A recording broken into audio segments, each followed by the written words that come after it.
Okay, says it's recording. I sure hope it does. Um, so welcome everybody to the SSB Ground School. Uh, and tonight we're going to hear from Alfonso Osorio, who's going to talk about wave flying. Um, but I've got a few announcements first before we turn it over to Al. Um, First, there's an upcoming Zoom meeting for the prospective members. We have I don't know, 18 or 20 prospective members. We want to get them oriented as the vaccine is starting to come around into the arms here. We want to be ready. Um, we also are going to have a work fest coming up just for the K-21. Our ASK 21 needs a lot of TLC. Our ship manager uh, has a big checklist of things that we need to do on it, and we're gonna get a team and get that done, and at on a day to be announced. We're also going to have a membership meeting coming up on a to be announced date. Uh, Clemens and his team have done a big job on coming up with a fleet strategy. That will be part of the meeting, among other topics. Also want to let everybody know that Black Forest Soaring Society has a ground school going on that has Wings credit. I just got an email invite from Wings on that yesterday, I think, or day before. And that I saw several parts of that. It's a multi-part series. I saw several of them last year. They were terrific. Recommend everybody attend those. Now, speaking of Wings, we are working on getting set up for FAA Wings credit for this ground school. Uh, uh, Elliot Crawford is working on that, and our DPE, who's also a club member, working on that, and hopefully we'll be able to do that. We want to shout out a thanks to Tom Zollner, who donated a refrigerator that we need out at the field. We go through refrigerators pretty fast because we leave them outdoors. And also, especially to Rob Calkins, who graciously picked up that heavy refrigerator and got it out to the field, I guess, today. Speaking of Tom Zollner, Tom's going to be giving our talk next week. He'll be presenting on the 14er challenge. And for those of you who don't live in Colorado and don't know 14er challenge, what that means, in Colorado, there's about 55 or so 14er, that is mountains that are 14,000 feet or higher in Colorado. And the challenge is to fly over all of them. And some of them are a couple hundred miles from Boulder. So it takes a lot of cross country. And of course, when you get there, you need to be high. Being at 14.3 going over a 14.2 mountain is not a good feeling. So it's quite the challenge. Tom has done it. We have a couple other members in the club who have done it, and it's a big thing to do in soaring, and something that's, of course, unique to Colorado, but we think is probably of interest to a lot of soaring pilots. So with that, let me introduce Alfonso Osorio. Al does a lot of wave soaring. He is a former chief flight instructor at Cloud Base. Mile High Gliding used to be called Cloud Base. He was a big part of getting that going. He was a DP, a designated pilot examiner in gliders for 10 years. He has logged more than 12,000 hours in various types of aircraft, including jets, jet airplanes, helicopters, and gliders. He has more than 6,500 hours in gliders, and holds 4 Colorado records in gliders, and also New Mexico records. He likes to mentor at contests, and he's a former SSB board member and treasurer. So with that, I would like to turn it over to Alfonso to give us the presentation on wave soaring. All right, I don't know what I got to do. I just screen share at this point. Yeah, it's all yours, Alfonso. Okay, well, thank you, Armand, for hosting all these events. It's a lot of work, I'm sure. I am not a super wave cross-country pilot. I mean, Jim Payne holds all those records, going up to 76,000 feet and 3,000 kilometer flights. Can't say, maybe we have a 500 in the wave around here, but it's a yo-yo. So let me get to the presentation. Okay, everyone can see that? Yep, it's there. All right. There's the wave. So I'm just guy who's been around Boulder too long, flying in the wave an awful lot. So I'm just going to try to share my experiences that I found from flying the wave around here.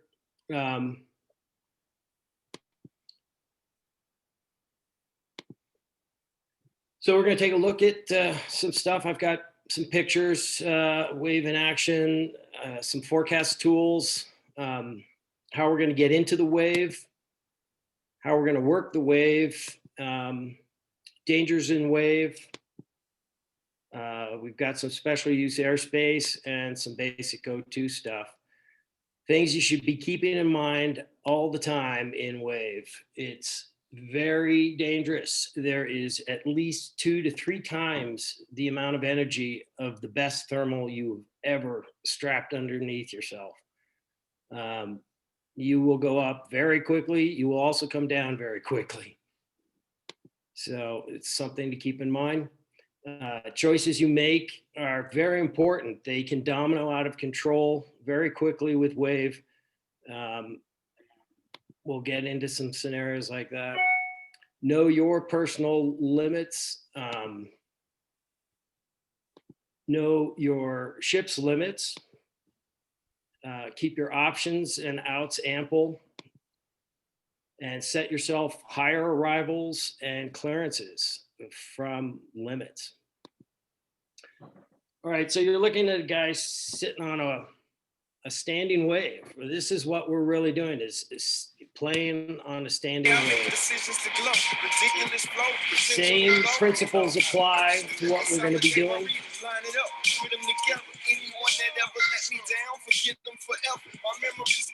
So look how that flow was coming out of there. It sets up a standing wave. That's essentially what we're playing with on a lot bigger scale. We've had a nice time lapse someone did out of Boulder, and this is our Boulder wave right here. This is Sugarloaf Mountain. This is Niwot Ridge over here. You've got a nice cloud cap.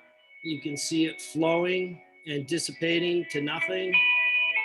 And then you get the bounce up. Sorry, there we go. Then you get the bounce into your wave, your rotors.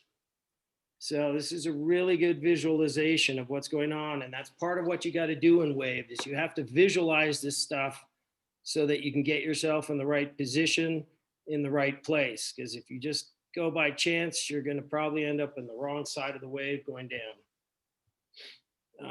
This is still Sugarloaf right here, Niwot Ridge. See the rotors a little more defined, how it's dropping off the back sides. Green Mountain, South Boulder Peak. So if you haven't seen that before, it's pretty interesting to watch. It's a good visualization of what we're doing. So as far as wave, this was just in December. It was a blue wave day. Everything forecast was saying there was wave. Took my son up. We had a great time. It was blue. Sometimes you get a little bit more moisture. This is kind of over Nederland and heading south at about 17. And what you'll start getting when you get more moisture is you might start getting rotors that are going above 18. So if you're on the primary wave, you got to think about your outs. A lot of times once you get south of Ned, this opens up and usually there's a gap going toward Thornton behind it. So you can run and jump back to the front range and not have to go over the top of these rotors. This was again, I think in December, we had a nice flight, another wave day, some good rotors, but no lenticulars. So what you're starting to see is a pattern here of lots of wave and very different signs and conditions. Here you got a cloud cap, which is one of the primary indications of a wave, but it's blue, absolutely nothing above it.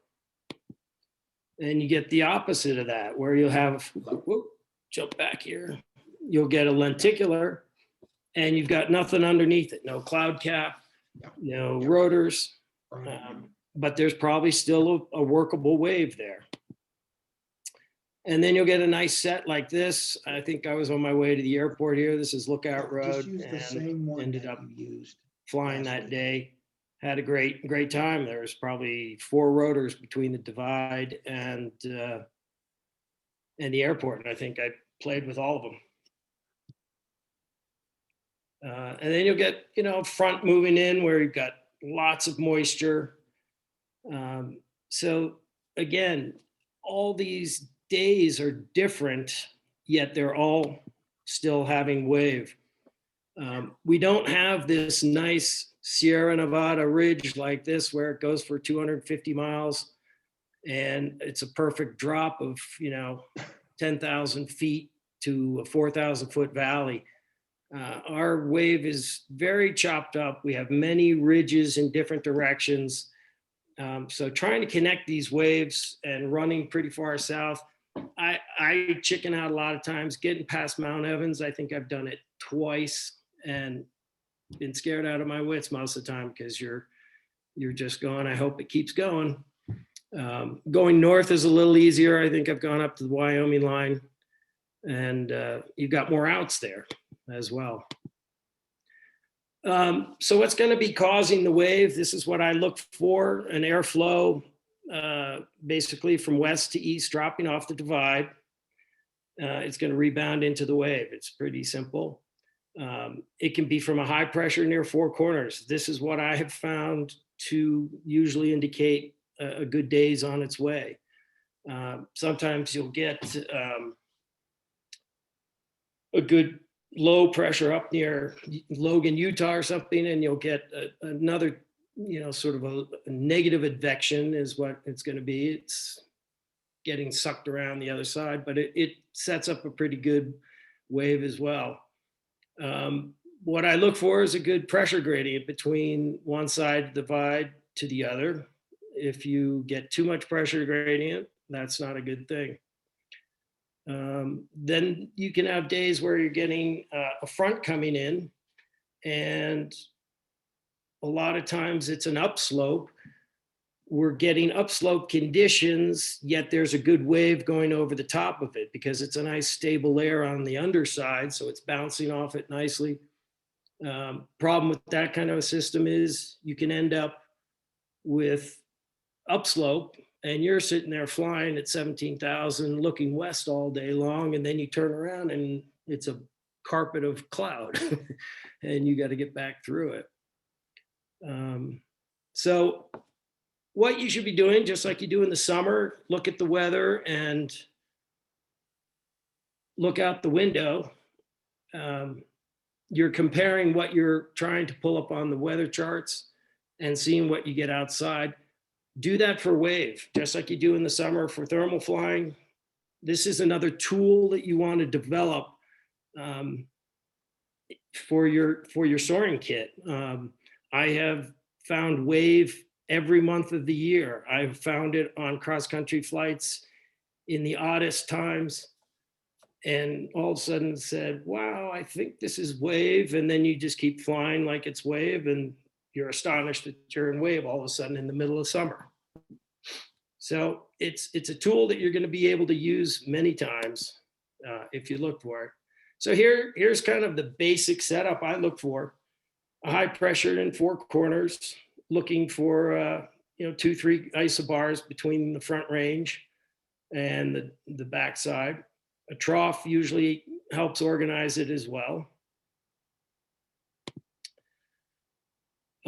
This is in 2020. The one before was in 2015. So it's, again, the same sort of favorable chart is what I look for. Some of the forecast tools is straightforward, a prog chart. So I think we should be able to do this. Okay, so I pulled up the prog chart. Usually I just go right down to here. If you go over to the thumbnail, you can click on that. And this gives you out a couple days. And you just Alfonso, we just see the presentation. Charts. We don't see your tools. Not really a good setup, but you can sort of keep an eye on the prog charts. And that's usually the first thing I do is just kind of scan ahead on the prog charts. If you pull that up every day and look at them, you find here maybe, what is this one? Tuesday. So Tuesday you're getting a trough and a high. There's probably going to be some wave here. Then I'd go to the next. Then I'd go to the next kind of thing. Sky sight. They're only going to go out about 5 days. Alfonso, we just next week. That's going to be kind of far out, but a lot of times I just set up in sky sight. Earth I to usually Alfonso. pick 12,000, 12, 13,000. Try to get the wind barbs. And then I'll go down to the 13,000 foot. Alfonso, it's not coming through. Vertical velocity. And then what you can do is you can start picking ahead a day at a time and see what you're going to get. And then, oh, here's something coming up. What's this? So here's a day for some wave. Thursday. Maybe I read that prog chart wrong. Maybe it was Thursday. But so here's something that you can start to look at. So that's where I'm going to go with the weather. Alfonso, it's Dave Leonard's Colorado Univiewer. I've used this for decades, literally. It's a great one. I usually use the 500 millibar. That's what this chart is. If you want, you can use the Boulder cross section. This will give you sort of an idea. Remember, we're at 5288, kind of right in here. So Boulder sits right about here. No. Alfonso, it's Hello? you're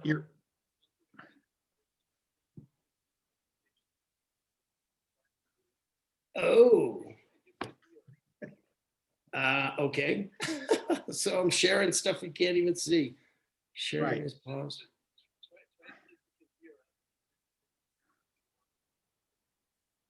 How do I do that? Oh, we can't see you. Great. All right. Can you hear me though? yeah, we can hear you.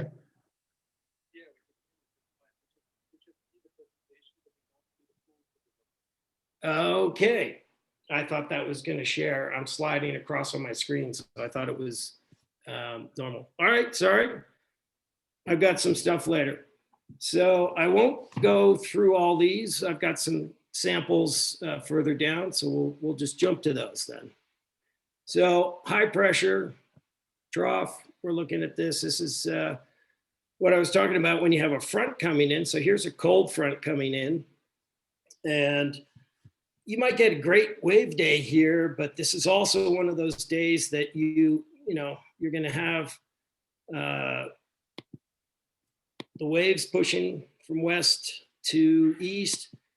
You've got an upslope coming in, and behind you, you don't even see it because you're flying. And next thing you know, the airport's gone IFR and you're flying up above the system. So going back to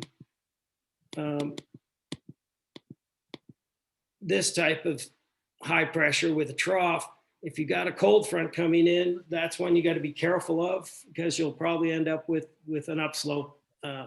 Doesn't mean it's not a good wave day up until that point, but it's something you just got to kind of look over your shoulder that you're not going to end up getting cut off.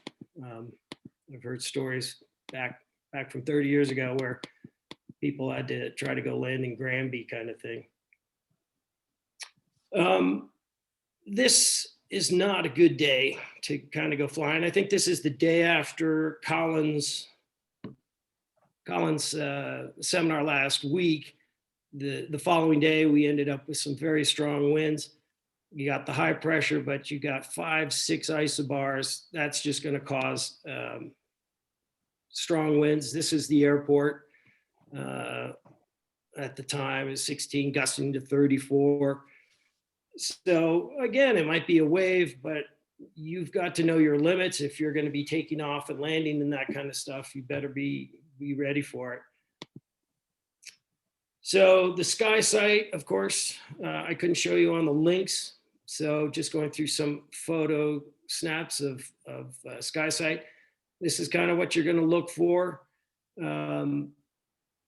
The red, of course, is the positive lift. I usually use the 13,000 foot with the wind barbs, the vertical velocity at 13,000 feet. So this usually is a good one. If it looks weak, I might then start looking at the higher ones, 16, 17, because sometimes it's a weaker wave lower and stronger higher up. They have a nice feature of doing the 3D view of it. I'm not super thrilled with it. It's kind of fun to play with it. And if you zoom in and out, the interesting thing you can see on it a lot of times is that the wave, as you go up, does stack into the wind. And it's interesting, their model does show that. So as you go higher, a lot of times the red cloud will start skewing upwind. Dave's page, I love this. Like I was saying, Boulder is at 5288. So if you come across at the altitude, you're going to be imagining Boulder is right here. So you can see there's really not much happening until you get up to 8,000, 9,000 feet. So you're going to have to be up over Ned. Peak to peak highway is where this is all going to start kicking in. That's the way I sort of look and use this unit. I've also taken this unit of the vertical slice of Boulder, and you can time lapse it through the day because he has different time frames on it. So if you actually just time lapse through it, you can see how the wave moves and jumps and gets stronger. So I even use the local weather forecast. I don't know, pick somebody, listen to them. You'll know when they say breezy, that might mean a good wave day. It's simple data that you're collecting. They're pretty consistent. So you see breezy pop up on that morning weather briefing on your way out the door. You might say, hey, looks like Wednesday, Sunday might be a good wave. Jet stream maps are very useful. This is just off of ADDS. You know, you pull up your basic jet stream. You've also got your Northwest soaring forecast. The bottom half of this here is your wave soaring index. The soaring index is, you know, poor, good, excellent, they'll use. Trend changing for the day. It's not always accurate. It usually shows a pretty good idea of where the stable layer is and how high the wave might actually get up to. Here it says, you know, 14.3. So That's not even barely over the divide. Pretty accurate. I mean, sometimes it will say 50,000 feet. So depending on what type of wave flying you're doing, if you're trying to get an altitude badge and going up to 30,000 feet, you might not be able to, get high altitude on a wave like this, but you could go have a great flight and, do some OLC points.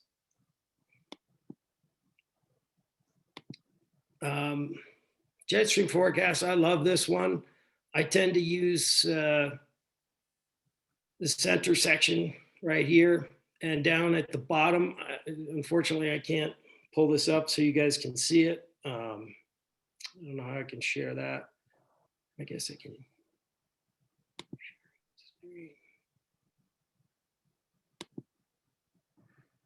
I don't know, maybe I can share it.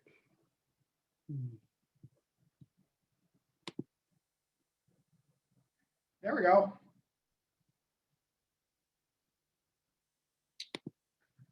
Anyways, you can get out to 5 days of Jetstream forecast. It's a pretty good model.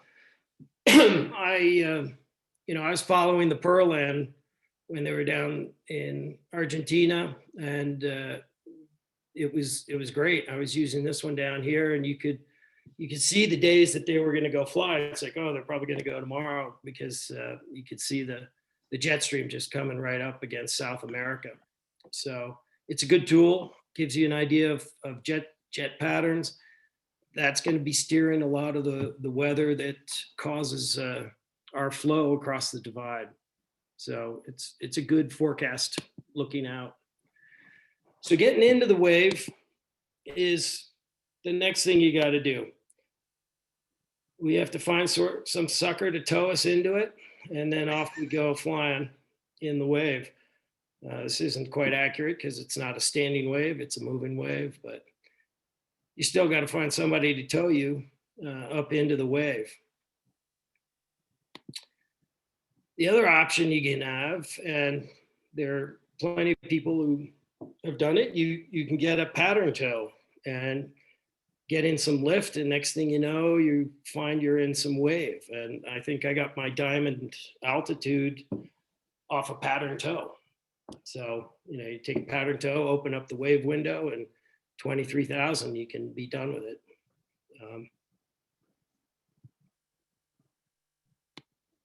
Good way to play with it.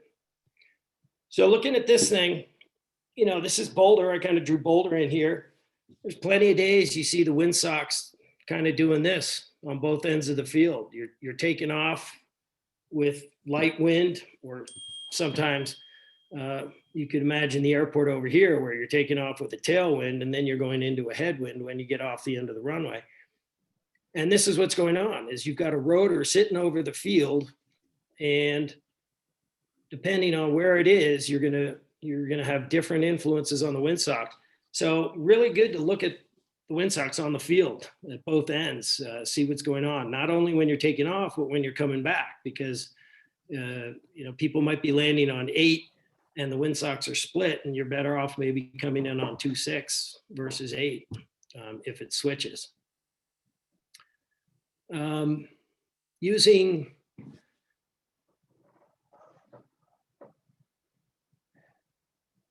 LNAV, we don't have really anymore. We've got the GPS, S100 say.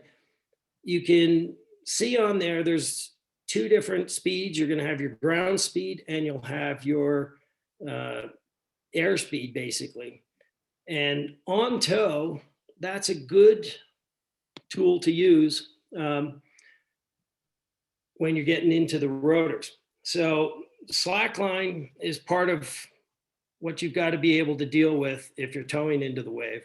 You've got to be proficient in the wave, and slackline.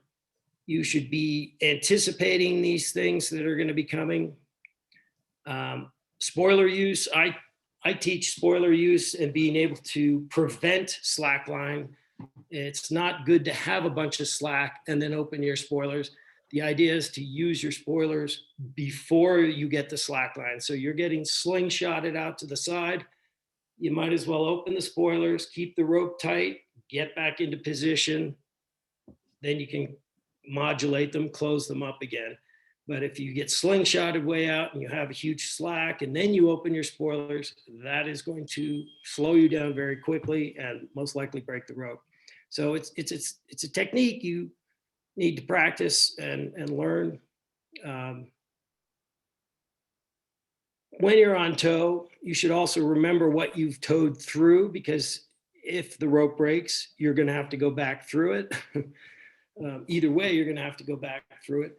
So if you're on tow and you're getting 2 knots down and you're on tow, and normally you're getting 4 knots behind the Pawnee, that's 6 knots of down, plus the glider sinks 2. So that's going to be 8 knots down if you let go of the tow plane right there.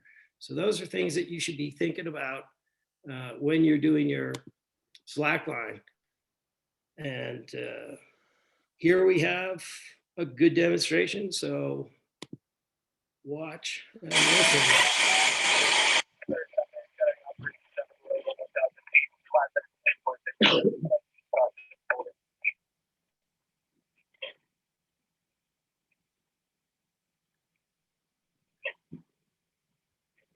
Look at the airspeed and listen to the variant.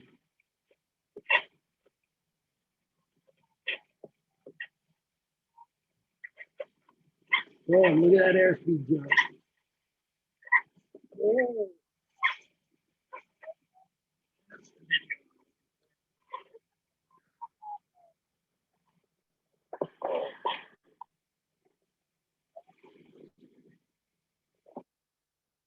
All right. So that was pretty good slackline. What do you think might have happened right there? I guess nobody can answer, but 3 things can happen here. You can break the rope, you can let go of the rope, or you can recover from it. If you recover, you continue on and maybe get into the wave. If you break the rope, you're probably in the worst place to be, because you just went through all sorts of sink, lift. What might you be in? Are you close enough to get back to the airport? Those are all things that should be running through your mind as you're on tow. In this situation, we ended up letting go of the rope and kind of ended up over Scott's house, not finding anything, going back to the airport. So it was a day. I'm sure we could have had a great wave day if we towed another 2-3 miles west. But part of the game is being able to make it to where you got to get into the wave. So here we were towing on the backside of a rotor, so to speak, and that's where we're getting the turbulence and the slack. Depending on how high you are relative to the rotors, if the rotors are 16,000, you're probably going to be 4,000 or 5,000 under them. If they're at 11 or 12,000, you might only be 1,000 or 2 under them. And depending on where you are under that, you have to visualize where you're going to have to tow to get to that wave. You can't just tow at this altitude, get off, and hopefully find the lift. You might find it. It's going to be weaker.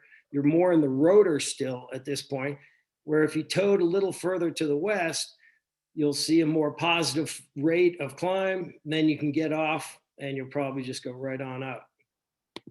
So this is kind of more of a drawing of what I'm talking about. If depending on which red line you're on, you're going to see a different point of release further west. The lower you are, the higher you are, you're going to be closer to the rotor and stuff. Some of the stuff that you want to be observing, I try to observe on tow. When you're back over here, I can't see stuff. There we go. Back here, you're going to be in some sink and you're going to have a headwind. So your indicated airspeed, you're towing at 60 knots. Your ground speed might be showing 50 knots. So you're going slower. It could be 45 knot ground speed. As you go further under the rotor, you're going to start seeing the sink maybe minimize. You might, even start to see a tailwind. And that's when you really know you're kind of in the rotor part, is you'll actually, be towing at an indicated of 60, but your ground speed's starting to show 70, 75. So you're getting that tailwind push to the west. And that's not the time to get off. You want to stay on until you feel that turbulence. And then you're going to start seeing the indicated speed still 60. And then your ground speed's going to drop off and your vary is going to, start climbing pretty good. I usually give it a good 8 to 10 second count. I'm in it. I'll pull the release at that point. So this is just sort of another diagram of it. You're going to have high sink rates on the lee side of the rotors. You're going to have a slower ground speed because you're in a headwind at that point. Over here, you're going to start seeing some lift, and you're going to start seeing a faster ground speed. And then as you get back in toward the front side of the rotor and the wave, that's when you're going to start seeing a slower ground speed and stronger climb rate. So now you're in the wave, you're going up. The basic thing you're going to be doing is S-turning into the wind. That's all going to be based on how strong the wind is. If you're in a 50 knot wind and you're flying 50, you're basically not going to S-turn. You're just going to point straight into the wind. So depending on that wind, you're going to S-turn. We'll talk about jumping waves and how you should jump from one rotor to the next. And then we'll do a little diagram on running in the wave and how you can adjust your course and positioning yourself for the power that you need, because there's usually too much power most of the time.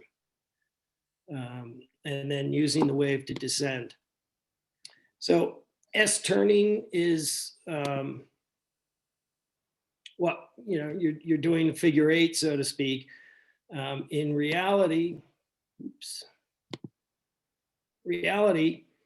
S-turning is just going to track you on this dotted line. You're going to turn back and track to the north. You'll turn back, track to the south, kind of thing. You need to know the skills and the tools to be able to stay in the position that you want to be relative to the wave. So maintaining your speed and a crab, you're just going to go along that line. If the conditions stay constant, you'll track in both directions nicely. If you're getting too much lift and you maintain your crab and decrease your speed, you're going to start climbing maybe, but you're also going to start drifting off of that line, north-south.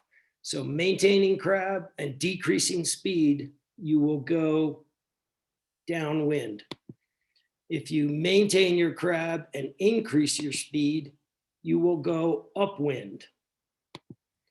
If you reduce your crab angle, but maintain your speed, you're going to drift downwind. And if you increase your crab and maintain your speed, you're going to go upwind. So that's essentially what the kids are doing surfing on the face of a wave. You're just constantly adjusting your position relative to the power band that you're working. So asking these questions, what controls your altitude when you're flying in wave? I wish I could, anybody want to respond, unmute your mic.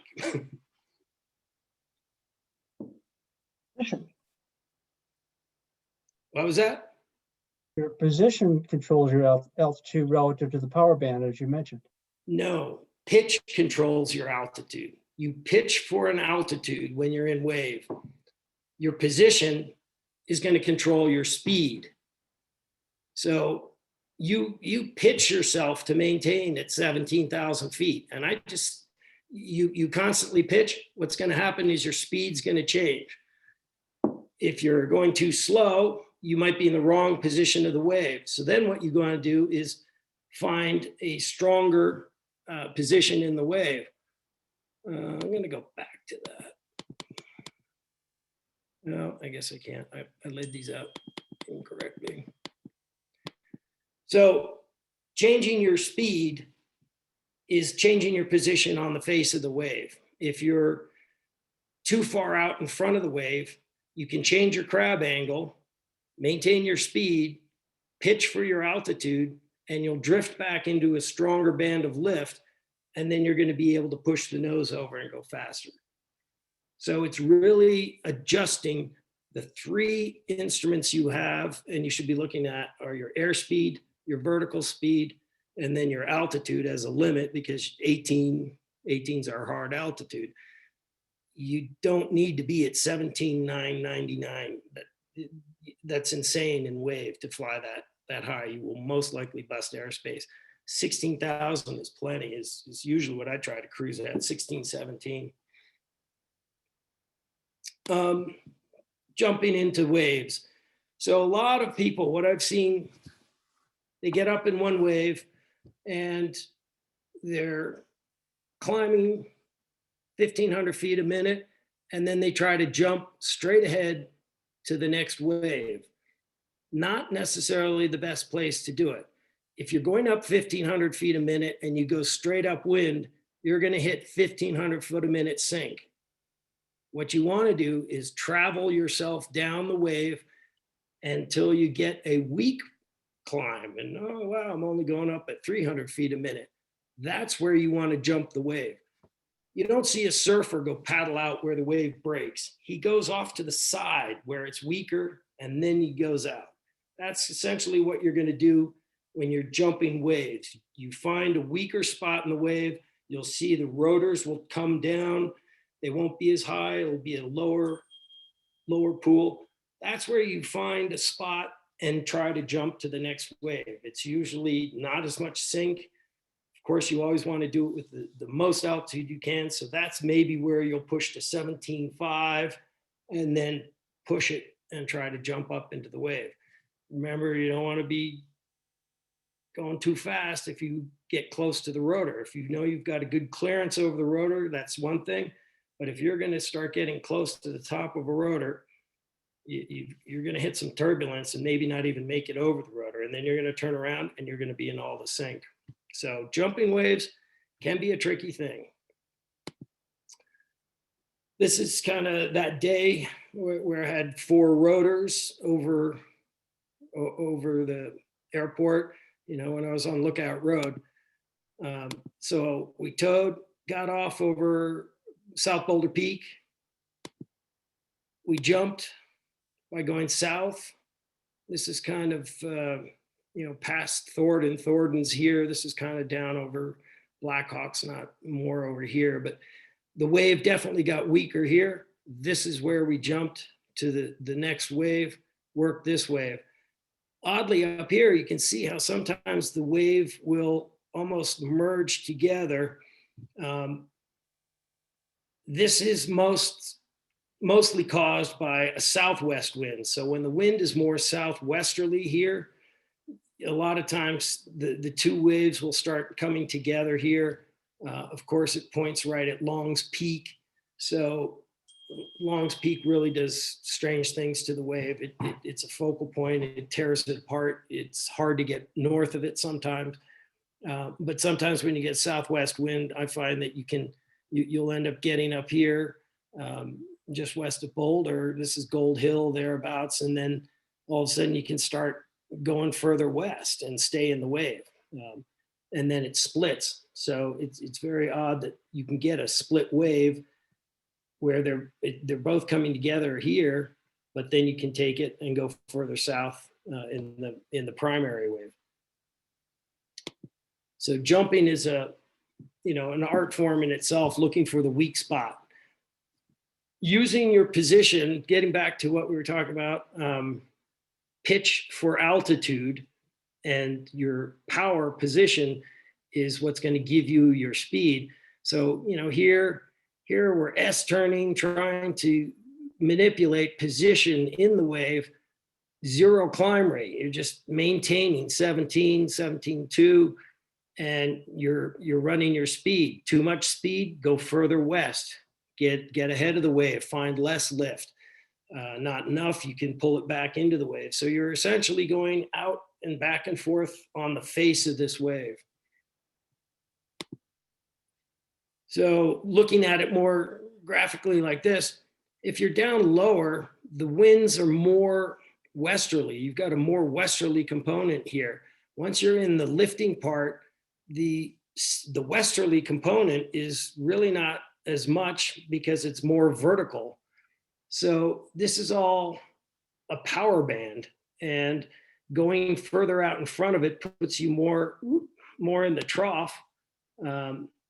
So shallower amplitude, less power, steeper amplitude, that's where you're going to have more power. And then even when you get on top of the wave, if you start going right above the rotors, you're going to start getting to the point where you're actually going to start finding air that's going down. So you can almost find 0 lift up here if you want, or 2 knots of lift, or 4 knots of lift, or 6 knots of lift, or 3,000 foot of lift. So it's all playing with that power band and adjusting your position using that crabbing technique, where you're going to increase your crab or decrease your crab or increase your speed and not change your crab. It's just sort of throttling those different scenarios to keep yourself in that power band. So this is kind of that day in December here, drawing what the wave is kind of doing. So the 3 instruments I was talking, these are the ones that you're looking at. I've got room to climb. I am climbing. Oops, gotta stop doing that. So I've got room to climb. I am climbing, and I'm also, at 75. I could turn this into speed, so we could go up to 110 and be at 0, or we can stay at this, climb up another 1,000, be at 17, and then push the nose over and pitch for 17. Then the speed is just whatever the lift is. If it's too much lift, you could go further out in front of it. If it's not enough lift, you can, slow down and you'll start climbing.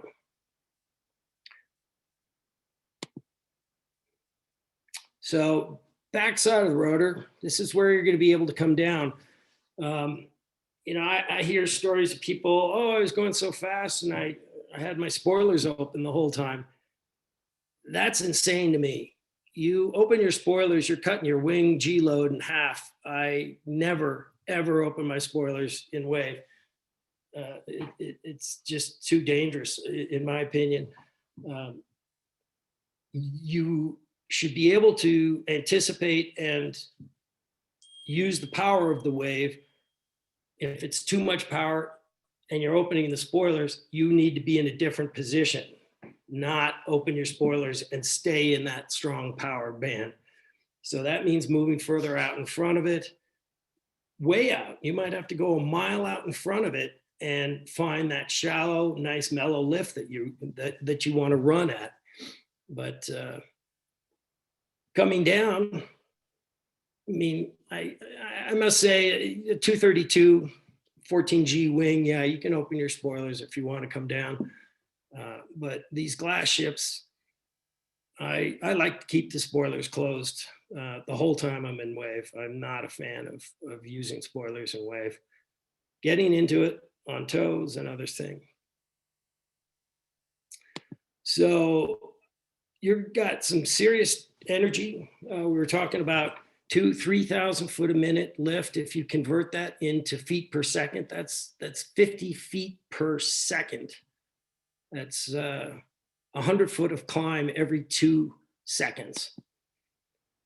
Turbulence that can exceed your G limits. So 16.3 miles per hour is equal to the VA stall gust max of 24 feet per second in the Schweitzer charts.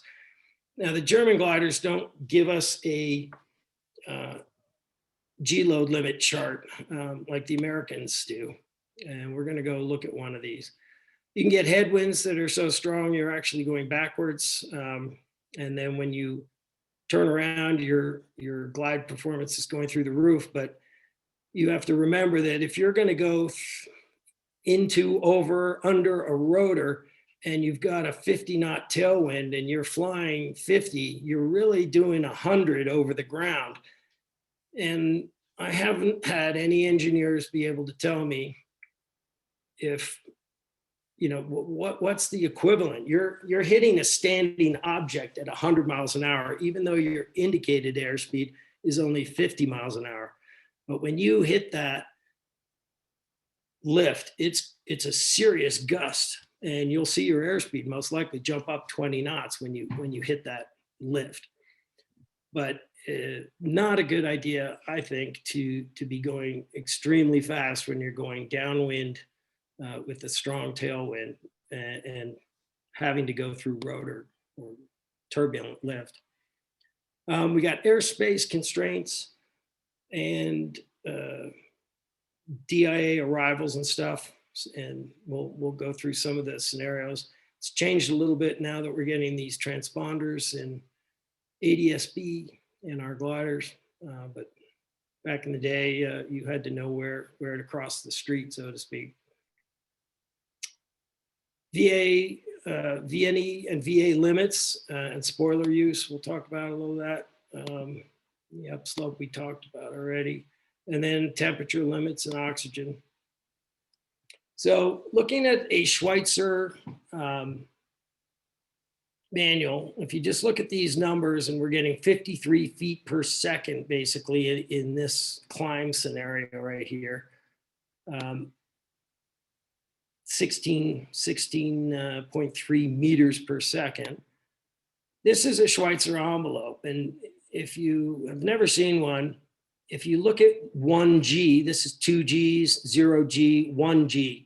So 1G is where it comes from. And if you plot out this way, you're going to end up where you intersect this line here. And that's going to be your stall speed, basically 36, 38 is where that's going to intersect. You know, this is your airspeed right here. So if you do that, you're going to stall the airplane. If you stall a wing, it's not going to produce lift. It's not going to overstress itself. When you get to this positive gust factor, this is what they base the aircraft off of. It's 24 foot per second. We were looking at 53 feet per second in that climb rate. But still, if you were flying maneuvering speed of 64, you're going to stall the airplane at anything more than 24 feet per second. So you're not going to damage the aircraft. So the danger when you're in wave, you're starting to fly at the top of your airspeed indicator. And if you hit these turbulent gust factors, you very well may exceed your max G limit. You know, this is 5.5 G limit. So all of a sudden, very quickly, you could snap your wings off.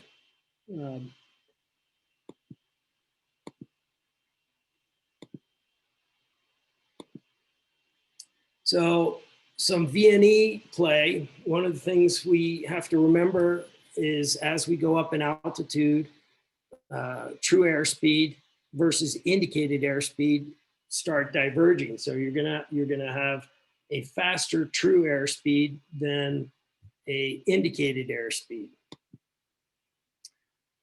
And you don't wanna exceed your red line. So I use 2% per thousand rule. It works pretty well. I'm going to show you some scenarios here. At 15,000 feet, 2 times 30% reduction in the K-21, which is 151 knot red line ship, it becomes 126 knots. And it's more conservative than the manual, which is 132. It does say in the manual that 151 is good to 5,000 feet. So if you subtract the 5 and then go to 15, it's really 2 times 10. You take 20 knots off 151, it's 131. So it's pretty close to what the manufacturer has. And if you can read 1-2 knots on the airspeed indicator, you get some good eyes. DG, 146. What? Not as fast as the K-21? No, it's not. K-21 is our fastest ship. 16 knots, 2% rule, 114. Manual has 124. It's more conservative.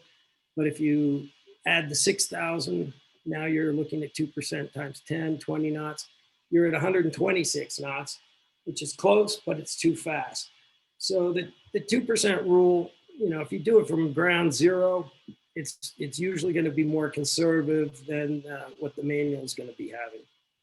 This is all homework you can do well before you go fly, though. So you should know the limit of what your aircraft is at, 18,000 feet, say, is your worst case scenario, unless you're going higher altitude flying, which Captain Phil is going to be giving the high altitude side of the wave talk here in a couple of weeks. So 30,000 feet, wow, you're down to 73. That's pretty slow. So if you, oh wow, I'm not going to be able to show you the video. Let's do that. How do I do that? I can't show you. Let's get on. The first thing, when I have to get things, when I'm doing things, when I'm doing things, when I'm getting things. All right, you guys can't see that though, right? Well, if you, We can't see it, but you know, there might be a setting here that I'm looking for it. I found it before where it optimizes video. And I'm trying to get that. Clemens, do you know how to do that? Unfortunately, no. all right, well, if you YouTube Flutter, you'll pull up that nice German screaming something. I was hoping Clemens might be able to translate what he's yelling. But, Flutter can happen. I don't know. That looked like DG being tested into Flutter. The guy takes it into Flutter and pulls it out. I've heard usually if it starts to flutter, you better start bailing out because it's going to tear the glider apart. So it says a lot that they actually took that glider into Flutter and pulled it back out of it. Try the advanced share. You might be able to do it on your side. Participant share, advanced share, data. No, I'm not going to worry about it. Okay, well, we can send out a link with the Yeah, next. the link invite. is on. Go The to link that is now. on this, but yeah, we'll have to figure that out. I thought you guys could see everything that was on my screen. That's weird. But Flutter is one of the things that is going to happen if you start going too fast. So this is just the glide plan. I know Colin showed some stuff with glide plan, and this is just showing you what wind is going to do to your glide performance. You know, you got 40 knots out of the west, which is very common when you're wave flying. If you got a 35-to-1 glider, you know, and you're out over Erie, you're going to have to be at 13,000 feet at Erie to make it back to Boulder at 1,000 feet.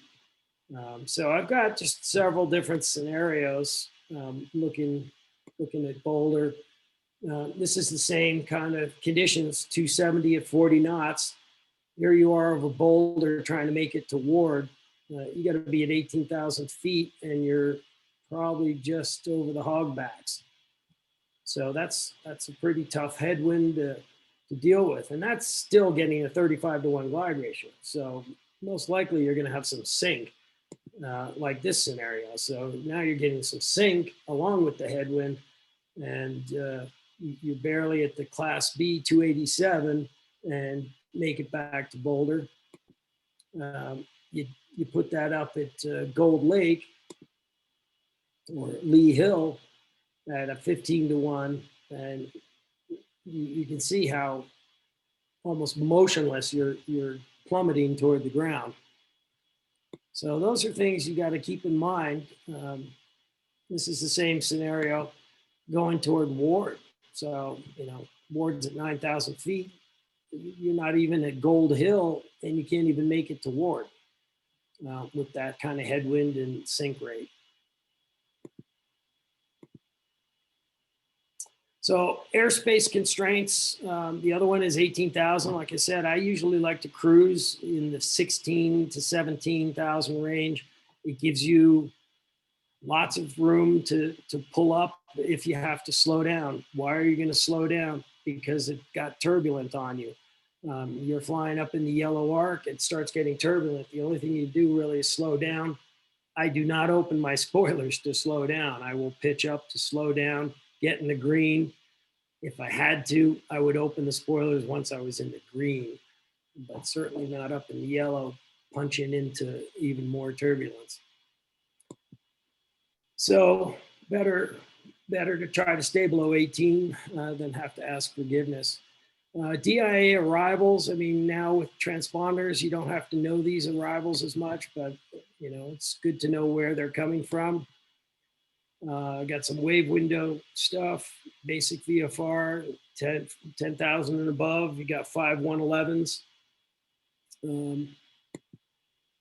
So this is the patterns going into DIA.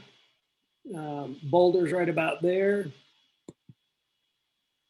If we're running waves out here, you can see that we're crossing up north here, Thompson and Rams rivals.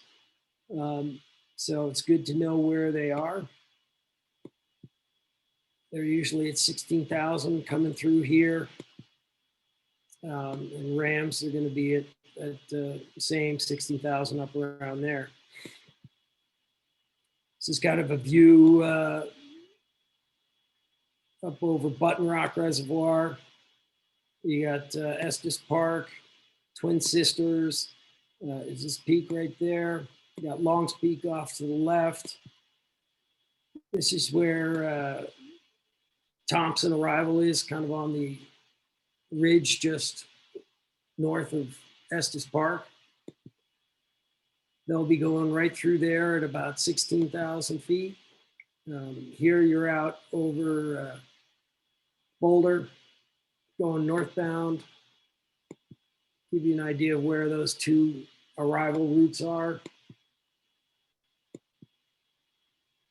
Got Rams, which is further north, and then the Thompson, and they'll be directing them, into DIA, basically. This is Longmont off to the right over here. Carter Lake up here. So a lot of times they're coming right through here. You're going to be heading in this direction, but you're going to be tracking more like this. Keep an eye up here over your little dot right around here.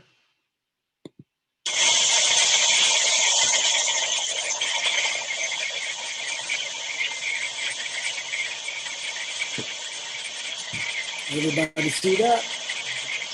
The airliner? Yeah. Right? Oh! He didn't see it.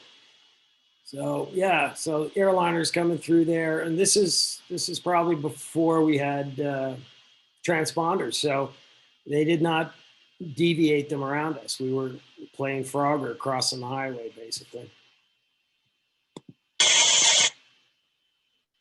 So our wave window, as of even now, is still the Arapahoe Peak soaring area, and this is what we've got.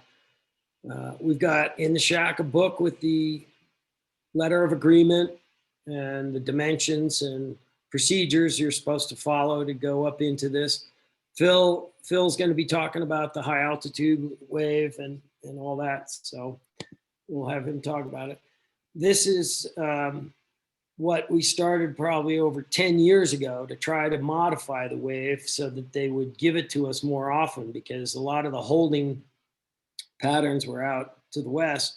They'd limit us to 26,000 feet. So we said, what if we create this? And they were on board, but we still haven't gotten them to pull it through. This is where it's been pushed to now. I don't know if Elliot's heard from them. They keep always throwing some other tire in the road that we have to go around. But this is what they're going to propose, an A, B, and C. It's a wider window, so Colin can try to get his 100K triangle, speed triangle inside it. That's about the only good thing. It's a little wider.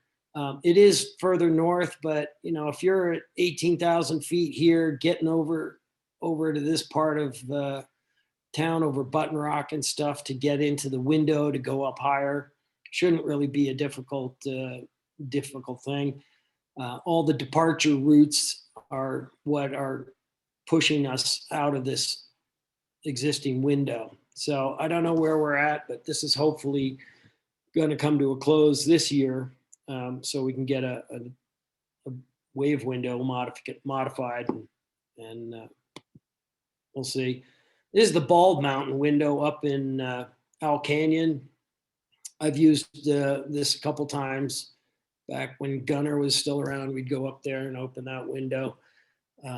It's a nice window. You get a really nice wave coming out of Walden Valley. I haven't worked this wave window. I've used this one mostly. I think it still exists and hasn't really been changed. They will not open these windows if Boulder's windows are open, and vice versa. I think one day I was up here with Gunner, and we had this window open, and Pedja was trying to open the Arapaho Peaks, and they weren't going to do both at once, kind of thing. This is down around Salida. There's quite a few wave windows. Salida is right over here. I think Tom Zurkowski has a speed record right around in this area, lee of the Santa Cristos. So I think that's one of our speed records in the wave window. O2 systems, the main thing is running out. If you're less than 1,000 on the bottle, you should probably fill it up if you're going wave flying. You're going to be cold, and you want to make sure you've got enough oxygen. And most likely, I would put it on before I take off. It's my preference. Make sure you got fresh batteries. If they're weak, they'll die quickly in the cold. Make sure there's no mechanical problems or leaks. Bailout option. We have some bailout bottles in the shack. I don't know if we got to get them re-inspected, but that's another maintenance item, I guess.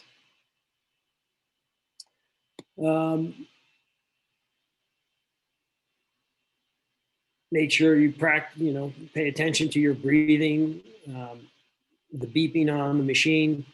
You're pretty busy when you're flying in the wave. Just make sure that you are monitoring your oxygen, because it's not like you're cycling from 12,000 to 17,000 in thermals. You're going to go up to 17,000 and stay there for 2-3 hours or whatever your toes can bear.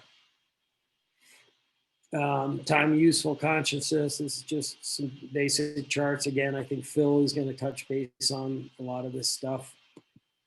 The different types of systems, continuous flow, that's pretty much what we used to use most of the time. Now we have the EDS, which is a little more conservative use of oxygen. It still gives you what you need, but it's going to conserve oxygen so you're not just pissing it away constantly. The altitude adjustable system on it works really well. demand systems we have in the Schweitzer 134, but we still have the system. I think we could adapt it if we wanted to a K21 or something, but those are different systems that we talk about. And again, these are the basic systems. Phil's going to be touching base more on this stuff.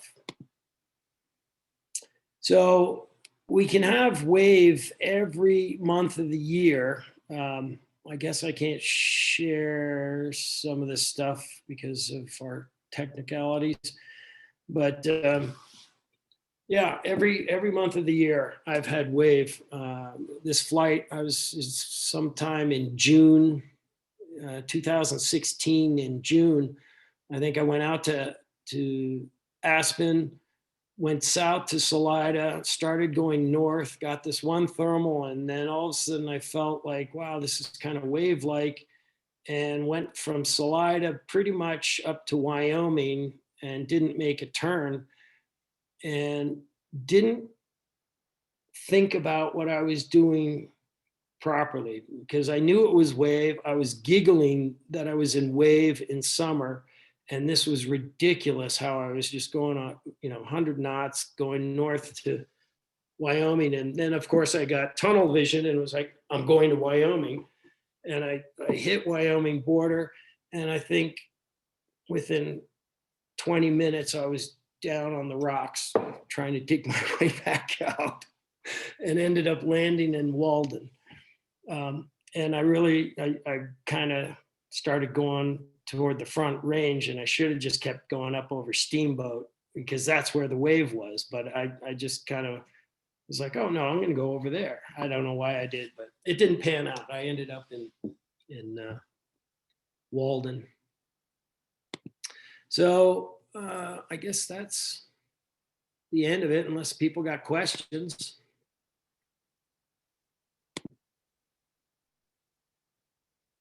Yeah, anybody who wants to unmute and ask questions. This has been a really interesting presentation, and so whatever we have here, let's keep the conversation going. And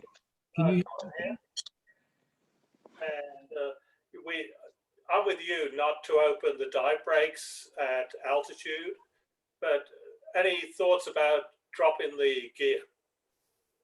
Yeah, I've done the gear before. I don't think it's gonna slow you down that much. It might knock 5 knots off the red line speed kind of thing. What it boils down to is really, if you've gotten in that situation, in my opinion, you're behind the curve already. You should have managed the energy that's out there better so that you didn't end up, at red line. 100% agree. I can make a comment on just what it's like being in the tow plane.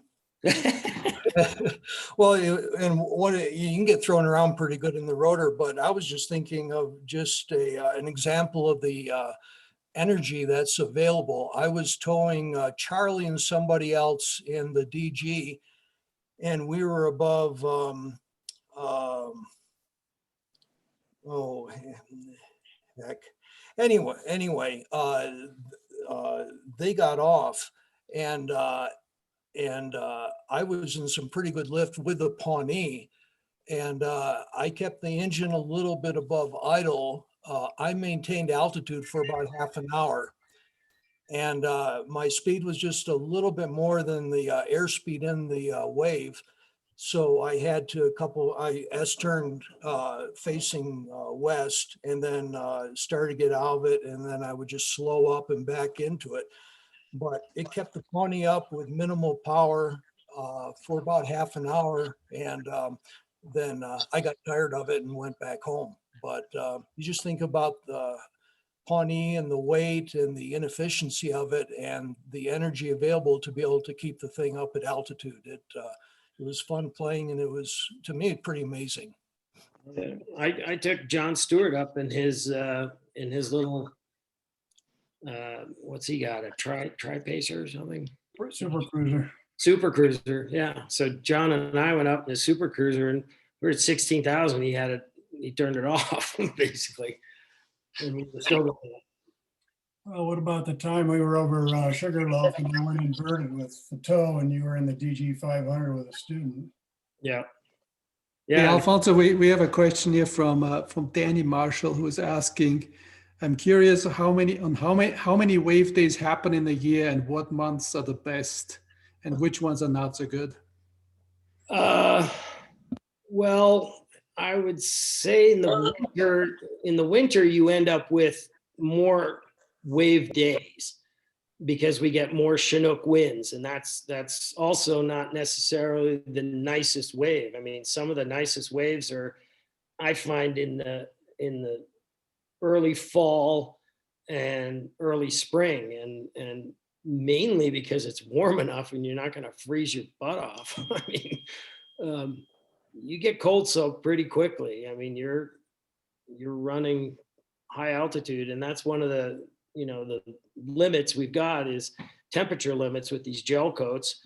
Our K21 is gel coat. I mean, poly doesn't have a limit, but -20 is our gel coat limit, and it's not so much that it can't go colder than that, because we do get colder than that on the ground. Just sitting, we leave them tied out year round, and it's 20 below zero. Guess what? Our gliders are 20 below zero sitting outside. But when you start stressing the wing and flexing them, and that's where opening the spoilers makes them flex and bend even more, and most likely you'll get cracks right at the corner of the spoiler boxes. That's what's going to cause the damage to that gel coat. And Bruce Miller told me once, he said, if you're coming down and you've got frost on the spar of the wing, you're coming down too fast. And you can see that on a Schweitzer. It's not going to bother it because that's a metal glider. But on a glass glider, what's happening there is your wing spar is still cold soaked and the skin is warming up. So now you got two different temperatures on your wing structure, which it's not good. I mean, it's like your canopies when they get hot and it's cold outside, they don't want to close right. That's the kind of thing that's happening. You're getting different temperatures of different surfaces on your equipment, and then you're going to go shake them up with 2-3 G's of load. That's going to cause the cracking. Yeah, Jack wants to know, what about west wind toes on a wave day? West wind toes? In a two-place ship. Sorry. That's a club checkout, and more wind is usually better than not enough wind. More runway is always good as well. There's no reason you can't use the main power runway. You get an extra 800, 900 feet of runway. I have towed the 232 behind the Super Cub with two people, and we pushed back to the beginning of the main runway, and we had no problem. We were 200 feet by the time we were passing the club. So yeah. And Dan Zimmerman is asking if we have any wave coaching or wave training, because it's obviously a dangerous thing, and if you do something that you don't know what you're doing, it's pretty unsafe. So what kind of training? It's good. Grab someone. I'll go up with people. It's fun to show people wave. It's really good to, if you go back through that presentation of changing your crab angle and changing your speed, these are all tools that you need to know how to do at a drop of a hat when you're in the wave. It's like, oh, this is changing. I got to do this. When you're flying in wave, what you got to be doing is looking 5 miles down line, because you're going 100 knots. And you've got to look at the cloud formation like you do a ski slope if you're a skier. I'm sorry for the people who don't ski, but you are looking at that trail and going, I got to pick my line. You have to pick your line. You can see the cloud face. The face of the cloud will change. And if it's really steep, when you're going by Long's Peak, you'll see the clouds will change and they'll get steeper. Guess what's going to happen when you get there? You're going to hit 2,000 foot a minute lift. So when you come in there, I get down to 15,000 feet because I know I want to get past Long's Peak, but when I get it, I'm going to keep myself slow. You're balancing those three instruments. So I get my altitude low, I get my speed low, but then my climb rate's going to go high and I can get past Long's Peak. That's how you're going to have plans like that before you get to Long's Peak. You hit Long's Peak at 2,000 feet a minute and you're at 17,000 feet with a ADS-B transponder. ATC will be calling the board and saying, who is flying that glider? So, it's really a balance and it's a skill. And it's not hard. You just have to have it's very different than thermal flying. Thermal, the most you get into a situation like that is you're under a cloud that's maybe 2 miles wide and you're thermaling up under the bottom of it. You have to start heading out so that you get out from under that cloud, because if you go right up to the bottom of it, now you can't get out from under it because you're getting sucked up into it. So that's about the closest kind of thing that can happen in thermal flying. Wave, you have so much energy. It's ridiculous. It's really scary how much energy there is. I mean, Pat Doyle, he flies for Frontier. He's a big wave guy. And, I used to fly with him back at the cloud base, and he'd get clearance, coming out of Denver, going out to California. He'd say, I need 90-degree turn to ATC. He'd fly the freaking wave in his Airbus. And they're like, you're climbing at 10,000 feet a minute. And then he goes, can I go on course now? Boom, he turns on course. But it's powerful stuff, really powerful stuff. And it's just like going to the beach, though. You can sit on one beach and see 100 different types of waves. And that's part of what you got to do, looking at them. This is a nice day. This is not a good day. This is a wave day, but this is a mean wave day. And, I've had my fair share of mean wave days. I mean, I've seen, it's the worst day in my life, put it that way. Hey, thanks, Al. That was great. I mean, I think not to scare the people who haven't done it before, because there's as you point out, there's every day can be different. I mean, there have been days I can remember where, you get a tow towards halfway to the Flatirons, you're in strong lift, you just get off, you park yourself into the wind over Boulder, and you just go straight up. Yeah. And there's days like that. I mean, I remember also a day where you didn't know there was wave, and I hooked like 1 to 2 knots of lift over the power plant, probably a tertiary wave, and I took it all the way up to 15,000 feet going north. And it was just 1 to 2 knots the whole way. Yeah, and those are then you want to look. Then you go back in the weather and look at it and go, that's the day I got to look for. That's exactly it, because everyone kind of thinks you got to have the big Chinook winds and everything else, and usually those aren't the best days. I mean, do you want to comment on it? I've experienced it, and I was trained. I think I was trained with, Bob trained me. Is like sometimes you look for the wisps of cloud forming in the rotor, and you just you can just literally work the rotor up into the laminar. And is that a technique you favor, or do you totally back in that time lapse video? That's what you're looking for. You'll see the little tendrils coming down.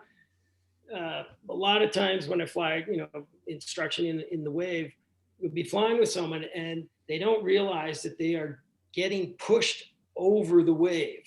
They're not looking, you have to be looking out in front of upwind of your track, be it north or south. You got to be looking upwind, and you will see the rotor starting to form. That's where you're supposed to be, not where the rotor is. You want to be where it's forming, and it will be little wisp. So when you look at that time lapse video of Boulder, that's the stuff you're looking at, is the stuff that's forming. That's where you should be, and that's what you should be looking for. And you're constantly looking upwind along the course of where you're going for that wisp. And if you see that you're downwind of that wisp, you have to make a course correction and get back out in front of it.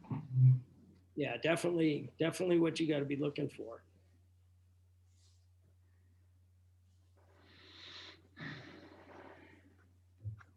Alfonso, I got a question if you got a sec. Sure. Okay, so I'm a reasonably advanced wave pilot. I got maybe 200 hours or so in the wave, mostly in the Reno area.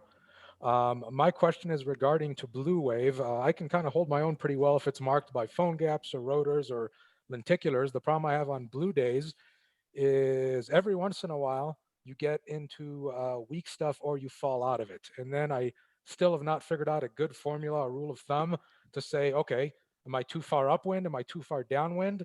Or am I just in a crappy weak patch or something like that? Do you have any rules or anything like that that you follow when you get into that situation?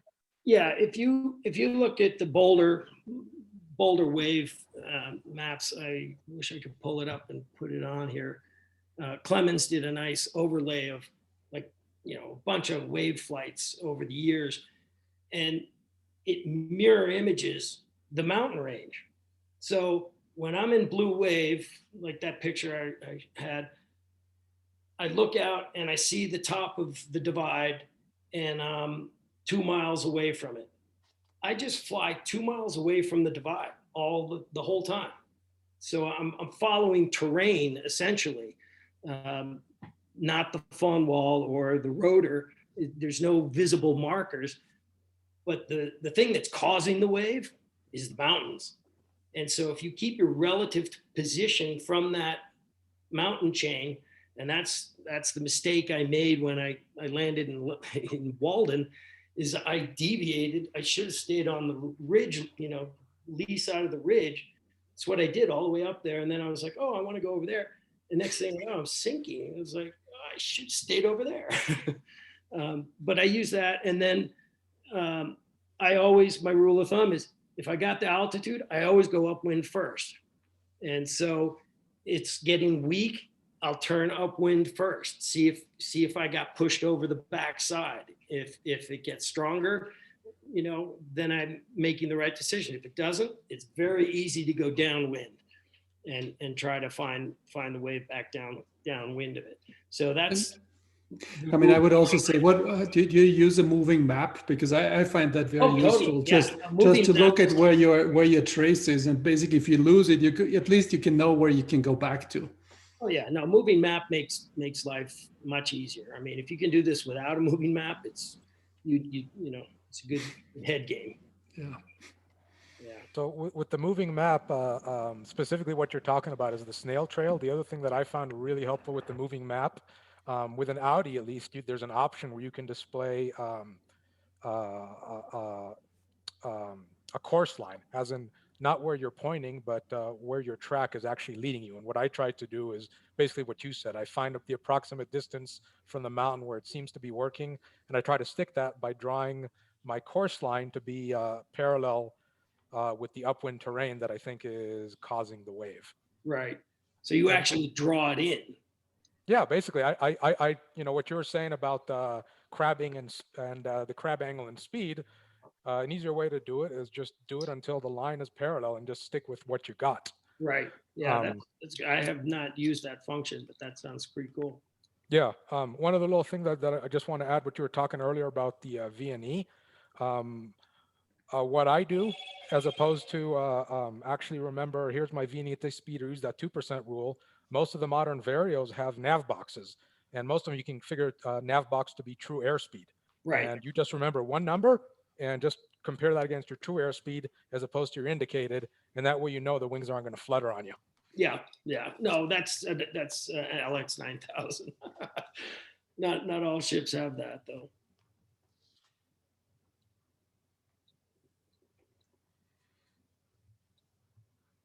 So let's see if we have any more questions, or if somebody has any more questions they want to type, we can do that too.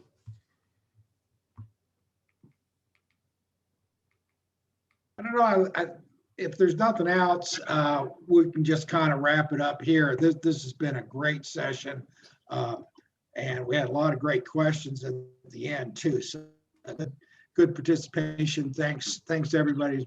Really, Alfonso, this was terrific. So thanks so much. I will say one thing that didn't get touched on. I did a wave flight with Alfonso maybe 3 years ago, and we went up. It was just like he was talking about, and we climbed up from the rotor, got into the laminar.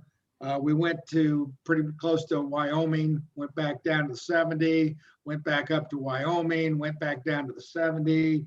Alfonso did a beautiful loop right over I-70 before we went back. Got back on the ground. I couldn't walk for 30 minutes. My feet were so cold. And so Yeah, we could have gotten 500 if you didn't get cold. And so any rate, it was a tremendous flight. I remember it well. But I also remember I couldn't walk for about 30 minutes when I got back on the ground. Fortunately, I didn't have long-term damage. But make sure, guys, if you do this, you dress like you're going to go skiing, because it's going to be gold. And so at any rate, again, thanks so much, Alfonso. And thanks everybody for watching and participating. And everybody go out and do what you can to get better at soaring, and but stay safe. Yeah, Bye, that was brilliant. Thank you very much, Alfonso and Armand. Yeah. That was excellent. Excellent. Thank you. Thanks, Al. Bye-bye. Yeah.